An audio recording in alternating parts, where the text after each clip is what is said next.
مرکزی جماعت اہل سنت بدین کی جانب سے فلسطینی مسلمانوں سے اظہار یکجہتی کے لیے ہزاروں افراد کی ریلی، اسرائیلی دہشت گردی نامنظور کے نعرے، اسلامی ملکوں کے کردار پر افسوس کا اظہار۔ تفصیلات کے مطابق فلسطین میں اسرائیل کے دہشت گردی غزہ کے اوپر وحشیانہ بمباری بے گناہ فلسطینیوں کے قتل عام کے خلاف اور فلسطین سے یکجہتی کے لیے مرکزی جماعت اہل سنت ضلع بدین کی جانب سے اللہ والا چوک سے بدین پریس کلب تک ہزاروں افراد نے ریلی نکال کر پریس کلب کے آگے احتجاجی مظاہرہ کیا۔ مظاہرین کی جانب سے فلسطین کے حق اور اسرائیل کے خلاف شدید نعرے بازی بھی کی گئی۔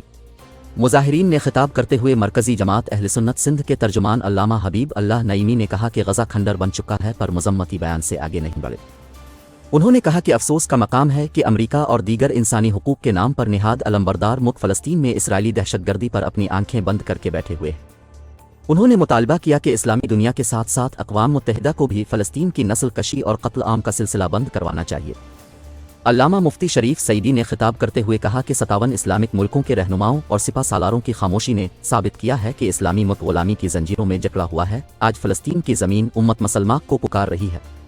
فلسطین کے مسلمانوں نے ہمیشہ پاکستان کو اپنا محافظ سمجھا پر آج وطن عزیز کے حکمرانوں کے کردار پر ہم شرمندہ ہیں۔ مفتی احمد صادق بغدادی نے خطاب کرتے ہوئے کہا کہ اسرائیل قبل اول فلسطین کا وجود مٹانا چاہتے ہیں۔ امریکہ، برطانیہ، فرانس اور بھارت کی اسرائیل کو بڑائی سے ثابت ہو گیا کہ عالم کفر ایک ہو چکا ہے۔ مفتی فیاض نقشبندی نے کہا کہ ایک سازش کے تحت مسلمانوں کے دلوں میں سے جہاد کا جذبہ ختم کا آ گیا اور آج اس کا نتیجہ سب کے سامنے ہے۔ مظاہرین سے مولانا محبت علی جامی، مفتی اورنگزیب نعیمی، علامہ دیوبند نعیمی، علامہ غلام علی نعیمی، حاجی حسین بخش میمن، غلام نبی میمن، محمد امین کھٹی، ریحان فرید، حافظ خان خانانی و دیگر نے خطاب کیا۔